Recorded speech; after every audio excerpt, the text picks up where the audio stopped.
This story begins from that time in 1940 when the world's most dangerous war was in its second phase.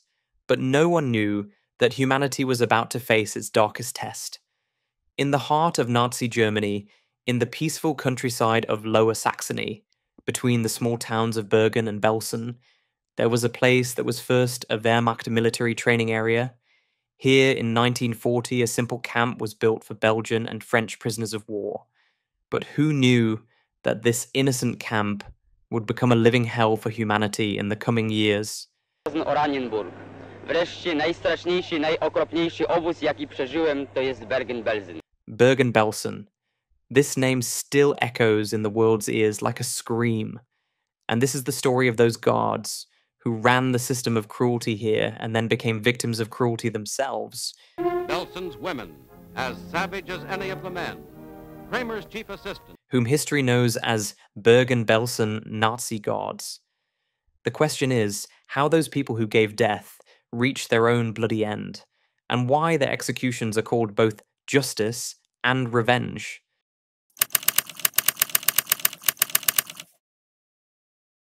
In the spring of 1940, when Nazi forces were taking over Europe, the German Wehrmacht built wooden huts on the edge of Bergen military training area for Belgian and French POWs.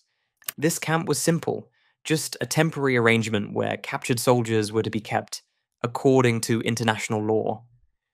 But in 1943, when the SS took control of this camp, then came the real turn of this story. On Heinrich Himmler's orders, this camp became part of the concentration camp system, and it was named Aufenthaltslager Bergen-Belsen, the concept of such an exchange camp where valuable Jewish prisoners were kept so that later they could be exchanged with German nationals. But this was all just a cover story. In reality, this camp was also designed to break prisoners like other Nazi camps. The camp was divided into multiple sections: Star Camp, where prominent Jews were kept; Hungarian Camp; Neutral Camp; and Special Camp. Each section had its own different system, but cruelty was common in all. From 1943 to 1944, there were initially 4,000 to 8,000 prisoners here, but conditions were already bad. Inadequate food, contaminated water, poor sanitation, and systematic dehumanization. This was the time when the training of guards began in Bergen-Belsen, those guards who would later be called beasts. On November 10th, 1906, a son was born in the house of Theodor and Maria Kramer in Munich, Josef Kramer, who grew up in a strict Roman Catholic family. In 1915, the family moved to Augsburg, where Josef completed school and started an electrician apprenticeship in 1920. But something else was going on inside Josef. From 1925 to 1933, he was mostly unemployed, worked in a department store, became an accountant, but had no steady career. This frustration and economic instability attracted him towards radical ideologies. In 1931, Josef joined the Nazi Party. This was the time when Germany was going through economic crisis and social unrest, and middle-class young men were seeing hope in Nazi promises. In 1932, he also joined the SS. From here began his training as a racial warrior. The SS taught him that he was a member of a superior race and his duty was to control inferior races. In 1934, Josef got duty as a guard at Dachau concentration camp. This was his first direct exposure to the camp system. At Dachau, he learned how to break prisoners psychologically and physically, how to systematically destroy their humanity. In 1937 to 1938, he became adjutant at Sachsenhausen. In 1939, senior post at Mauthausen. In 1940, assistant to Rudolf Höss at Auschwitz.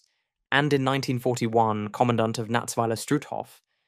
Josef's career progression shows that he was not just following orders, but was an active participant in the Nazi genocide machine. In each camp, he became more brutal and systematic. Survivors say that no human empathy was left in Josef. He treated prisoners like numbers. Their death was part of his daily routine.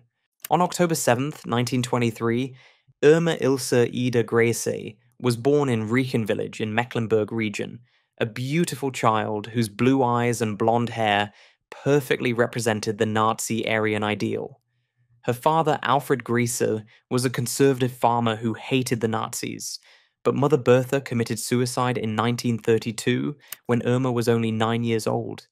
This traumatic event deeply affected Irma's personality.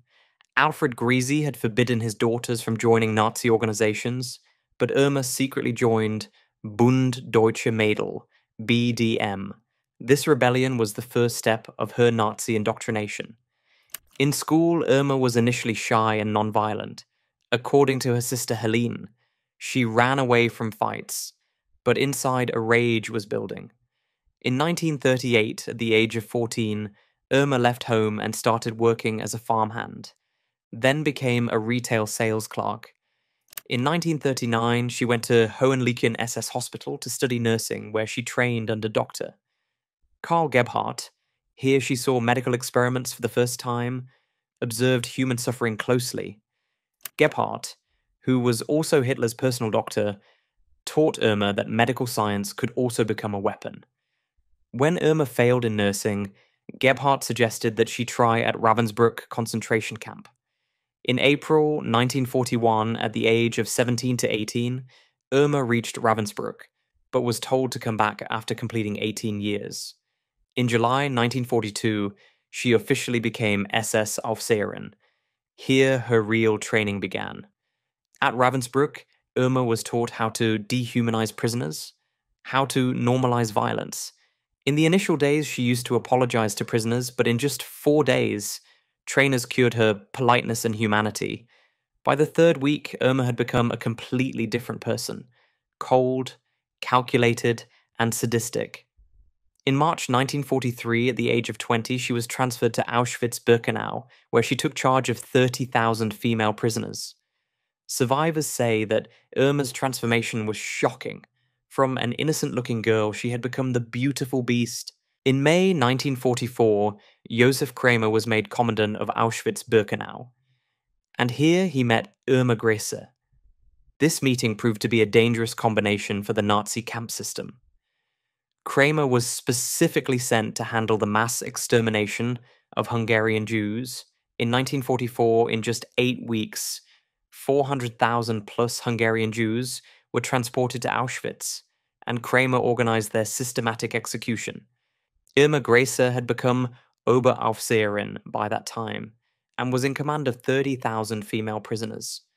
Both their working relationship was extremely brutal, according to survivor testimonies. Kramer participated in selections where he decided who would go to gas chambers and who would remain alive for temporary slave labor. Irma used to stand with Kramer in those selections. Survivors say that she enjoyed the process. There was a sadistic pleasure in her eyes when she watched families being separated. Irma's cruelty became legendary in Auschwitz. She carried heavy boots, whip, and pistol. Survivors described that she was especially brutal with pregnant women and mothers. Dr. Gisela Perl, who was a prisoner doctor in Auschwitz, has given detailed account of Irma's torture methods. She would whip women's breasts, then operate on infected wounds with unsterilized knives without anesthesia. Perl says that Irma would become sexually excited while watching operations. Her body would move rhythmically and saliva would come out of her mouth. Irma also had dogs that she would make attack prisoners. Survivors say that she would roam the camp on bicycle with dogs. If any prisoner fell from exhaustion, she would signal the dogs to attack. Both Kramer and Irma's reputation in Auschwitz was so bad that prisoners would get worried just hearing their names. In November 1944, when the Soviet army was advancing towards Auschwitz, Kramer was transferred to Bergen-Belsen to be made commandant. When Josef Kramer became commandant of Bergen-Belsen in December 1944, this camp was already problematic, but with his arrival conditions became even worse. In winter 1944, 45,000 of prisoners were being evacuated to Bergen-Belsen from eastern camps due to Soviet advance. These death marches caused catastrophic overcrowding in Bergen-Belsen. The camp that was originally designed for 10,000 prisoners had 60,000 plus people crammed in it. Kramer adopted a systematic approach to slowly kill prisoners. Food rations were drastically cut. Medical care was practically stopped. Sanitation facilities were deliberately neglected. In March 1945, Irma Grese was also transferred to Bergen-Belsen from Ravensbrück, and here both had their reunion. Now they controlled what would become one of the worst concentration camps in the Nazi system. There were no gas chambers in Bergen-Belsen, but Kramer had made this camp a slow extermination camp. Daily death rate reached 250 to 300, from typhus epidemic, starvation, dysentery, and deliberate neglect. Prisoners were made to stand in roll call from 3 a.m. to 9 p.m. in snow and cold. Irma especially enjoyed making prisoners kneel for hours holding heavy stones over their heads. In March 1945 alone, 18,168 prisoners died in just 1 month. This was the time when Anne Frank was also in Bergen-Belsen. She died in the typhus epidemic in March 1945, just a few days before liberation. Camp conditions were so bad that cannibalism was also reported. According to survivors' accounts, people were forced to eat meat from dead bodies in desperation. Kramer deliberately maintained all these conditions because his belief was that prisoners were subhuman and had no right to survival. Irma was so cruel in her just 3.5 weeks tenure that prisoners gave her the title Beast of Belsen. Until a few days before liberation, both guards continued their brutal routine. They had no idea that their own death sentence was approaching. On the morning of April 1945, when the British Army's 11th Armoured Division reached near the gates of Bergen-Belsen, they had no idea that they were going to face a scene that would remain in their memory for life. On April 15th, when troops entered the camp, the first impression was of smoke and unbearable stench. This was the smell of 10,000 plus unburied corpses that had been decomposing for days. Sergeant A. N. Midgley, a member of the Army Film and Photographic Unit, wrote in his letter, "This place is a part of hell. No matter how many films and photos I take, this horror cannot be captured." 60,000 prisoners were alive in the camp, but their condition was barely human. Skeleton-like bodies, hollow eyes, and expressions of desperation. British soldiers, who had seen many brutal scenes in Europe, had emotional breakdown here. Some soldiers vomited, some cried, and some became silent in shock. Colonel James Johnston wrote in his report, "Even our most experienced medical officers had never seen such systematic degradation of human beings. Immediate medical emergency was declared in the camp. Thousands of survivors were critically ill with typhus, dysentery, and starvation. The British Army's Army Film and Photographic Unit cameramen, Sergeant Mike Lewis and Sergeant Harry Oakes, did extensive filming of liberation. This footage was going to show the reality of Nazi camps to the world for the first time. Prisoners' reaction to liberation was mixed. Some people were crying with joy. Some were in shock. And some were so weak that they didn't even realize they were free. Josef Kramer was present in the camp at the time of liberation. He was standing arrogantly in his full SS uniform as if nothing wrong had happened. British Brigadier Bob Daniel described that when he was trying to enter the camp hut, Irma Grese had threatened him by pointing a pistol. Kramer gave British officers a tour of the camp. His attitude was completely unrepentant. He was justifying that the conditions were due to orders from Berlin, and he was helpless. On April 17, Irma Grese was arrested when British investigators were specifically searching for her due to reports of strikingly beautiful SS guard. At the time of arrest, Irma was completely calm. She was carrying a comb to fix her hair, as if prepared for courtroom appearance. A British journalist interviewed Irma after arrest, and she was unashamedly saying, "It was our duty to exterminate antisocial elements, so that Germany's future would be assured." Both Kramer and Irma were temporarily kept at Wehrmacht Panzer Academy, before transferring to jail. Here they were facing interrogation from British legal teams, and both maintained that they were just following orders. When Bergen-Belsen guards were to be given death sentence, British authorities chose Albert Pierre Point for execution. This choice was not accidental. Albert Pierre Point, born March 30th, 1905 in Clayton, Manchester, was a legendary hangman whose reputation was famous for precision and efficiency. He was in family business. Both his father Henry Pierre Point and Uncle Thomas Pierre Point were executioners. Albert started his career by becoming official executioner in 1932, and by 1945, he had done 400 plus executions. His method was scientific. He would calculate each condemned person's weight, height, and physical condition, then determine the exact length of rope to ensure instant death. Pierre Point's principle was that execution should be quick, clean, and dignified. For him, this was a professional job, not emotional. He maintained detailed notebooks of each execution, kept complete records for future reference. British government chose him for Bergen-Belsen executioners because this was a high-profile case and proper execution had to be ensured. Pierre Point was specially flown to Hamelin Prison for execution preparations. He decided that 3 women would be executed individually, then remaining men in pairs. This was to speed up the process. Pierre Point counted these executions among the most important assignments of his career. These were Nazi war criminals who were involved in systematic genocide. He later said in interviews that these executions felt different from normal criminal executions, because justice was clearly visible here. On September 17th, 1945, that trial began in a courtroom in Lüneburg, which became famous in legal history as Belsen trial. This trial started 2 months before Nuremberg trials and set international precedent for war crimes prosecution.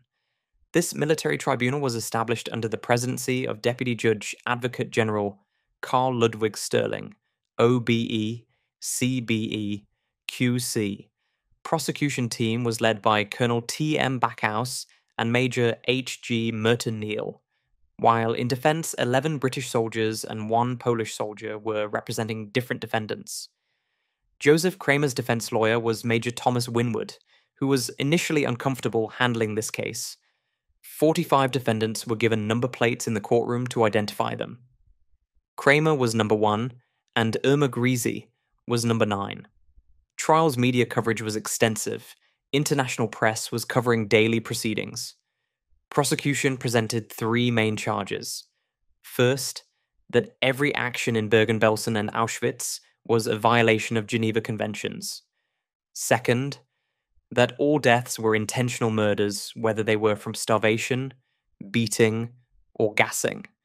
Third, that each defendant was individually responsible for participation in the criminal system.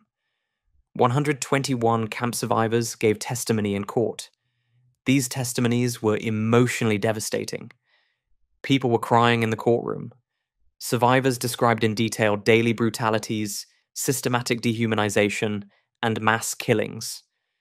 Hungarian Jewish survivor Ilona Stein gave strong testimony against Irma Grese. She described how Grese would shoot prisoners at point-blank range. Dr. Gisela Pearl provided medical evidence of Grese's sadistic behavior. Operations without anesthesia, sexual excitement during torture. Major Winwood presented Irma Grese's sister Helene as character witness in Grese's defense. Helene testified that Irma was not violent in childhood, but this defense proved weak considering the overwhelming evidence. Both Kramer and Grese used superior orders defense. This was typical Nazi defense in war crimes trials. Colonel Backhouse clearly stated in closing arguments that following orders is no excuse for systematic murder. Trial ran for total 54 days, and each day was attracting media and public attention. Film evidence was submitted in war crimes trial for the first time. This was liberation footage that Army cameramen had shot. This visual evidence had profound impact in courtroom. Some defendants were also visibly shaken. On November 17th, 1945, after 6 hours of deliberation, court announced verdict. This moment was significant in legal history because this was one of the first comprehensive verdicts against Nazi war criminals. Results were mixed and controversial too. 11 defendants got death sentence, 19 got various prison terms, from 1 year to life imprisonment, and surprisingly, 14 were completely acquitted. Death sentences included Josef Kramer, Irma Grese, Elisabeth Volkenrath, Juana Bormann, Fritz Klein. These acquittals were shocking for German public because they were expecting all defendants to be automatically guilty. British public was generally pleased with verdicts. They felt this was a shining example of British justice. But Jewish communities, French, Soviet and Polish governments declared verdicts unacceptably lenient. Some survivors were struggling with the concept that Nazis got fair trial. Their argument was, what was the need for fair trial for genocide criminals? Irma Grese's reaction on hearing verdict was interesting. She remained completely calm, as if she was expecting it. Kramer immediately started preparation for appeal to Field Marshal Montgomery. Condemned defendants were taken back to Lüneburg cells for appeals process. Major Thomas Winwood, who was Kramer's defense lawyer, later admitted that he had to face immense problems in preparing defense because charges were heinous, time was short, and there was British government's pressure to finish trial quickly. In appeals, process defendants submitted mercy petitions, but these appeals were weak in front of comprehensive evidence. Field Marshal Montgomery personally reviewed all appeals, but rejected all appeals on December 8, 1945. This decision was final, and execution date was set for December 13th, 1945 at Hamelin Prison. On December 10th, condemned prisoners were transferred to Hamelin Prison for final execution preparations. This prison was historically significant. Here, the legend of legendary Pied Piper of Hamelin originated, and now it was going to become execution site of Nazi war criminals. Albert Pierrepoint had arrived at prison to finalize execution arrangements. He was doing a meticulous preparation, taking exact measurements of each condemned person to calculate rope length. Prison authorities had made special arrangements to handle media and public attention. Behavior of condemned prisoners on the night of December 12th is documented in prison guards' records. Surprisingly, Irma Grese, Elisabeth Volkenrath, and Juana Bormann were singing Nazi songs late into the night. This was clear indication of their unrepentant attitude. Male prisoners were relatively quiet. Some were praying, some were writing letters. Kramer had sent his last letter to Field Marshal Montgomery for clemency. He had described himself as just a soldier who was following orders. Irma Grese gave no final letter or statement. She remained defiant till the end. Prison chaplain offered religious consolation, but Grese refused. According to guards' accounts, Irma was using her comb to fix hair before execution. This detail shows her vanity and detachment from reality. On the morning of December 13th, there was eerie silence in Hamelin Prison. People in the city were aware that historic executions were going to happen. Pierrepoint checked final preparations, gallows, ropes, and execution protocol. Execution process was going to start from 9:30 a.m., and Pierrepoint had decided that he would execute women first on individual basis. On the morning of December 13th, 1945, there was a frightening silence in Hamelin Prison. This was the day when Bergen-Belsen beasts had to finally face justice. At 9:34 a.m., First Elisabeth Volkenrath was taken to gallows. Volkenrath, who was head wardress in Bergen-Belsen, remained completely silent in last moments. Albert Pierrepoint used his signature quick and precise method. Volkenrath's death was instant. At 10:03 a.m. came Irma Grese's turn, and this moment was particularly significant because she was only 22 years old. She was going to be the youngest woman in 20th century to face execution. Grese walked confidently to gallows too. Her last words were schnell. She wanted the process to be quick. Pierrepoint honored her request, and 22-year-old Beautiful Beast chapter closed. Third woman Juana Bormann was executed at 10:26 a.m. Then, from 10:38 a.m., executions of male prisoners started in pairs. Josef Kramer, the Beast of Belsen, was executed at 11:45 a.m. He maintained till the end that he was just following orders.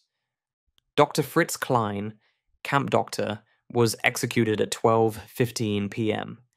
Remaining male prisoners' executions continued in afternoon. Total process was completed in approximately 3 hours. This was demonstration of Pierrepoint's efficiency. 20 minutes after executions, bodies were cut down and immediately buried in Hamelin Prison's courtyard.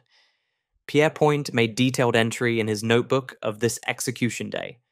These entries later became historical records. Prison staff said that these executions happened in different atmosphere from normal criminal executions. There was clear sense that justice was being served. International media gave extensive coverage. Headlines were in worldwide newspapers. Reactions to execution news were mixed. British public was generally satisfied. German public was shocked, and opinions were divided in survivor communities. Some survivors were feeling that finally justice was done, while others were arguing that hanging was too quick and merciful, considering their crimes. After executions of Bergen-Belsen guards, intense debate started in international community about justice versus revenge. British media gave generally positive coverage. Headlines were "Justice Served" and "British Law Triumphs." Times of London published editorial praising the fair trial and proper legal process. BBC's Richard Dimbleby, who had covered Bergen-Belsen liberation, commented that these executions represent civilization's response to barbarism. But criticism also came from different quarters. Some legal experts were arguing that trials were too rushed, and defendants did not get adequate time to prepare proper defense. French government was officially stating that verdicts were insufficiently harsh, considering the magnitude of crimes. Soviet representatives complained that Western allies were soft with Nazi criminals. Jewish organizations' response was divided. Some were satisfied that finally justice was done. Others were frustrated that only 11 executions happened when thousands of guards were involved in camp system. Major Thomas Winwood, who was Kramer's defense lawyer, later admitted in interviews that there were serious challenges in defense preparation, limited time, overwhelming evidence, and political pressure. German public's reaction was particularly interesting. 14 acquittals were shocking for them because they were assuming automatic guilt. Some German newspapers were cautiously suggesting that maybe executions were too many, but were not daring to express these opinions publicly. Albert Pierrepoint never publicly commented about executions. He maintained professional distance. Prison guards and staff later described in interviews the atmosphere of execution day: eerie silence, tension, and sense of historical significance. Hamelin Prison's chaplain mentioned that only some among condemned prisoners sought religious consolation. Nazis generally rejected spiritual guidance. Medical officers reported that executions were textbook perfect due to Pierrepoint's expertise. International legal community studied Belsen trial to set precedent for future war crimes prosecutions.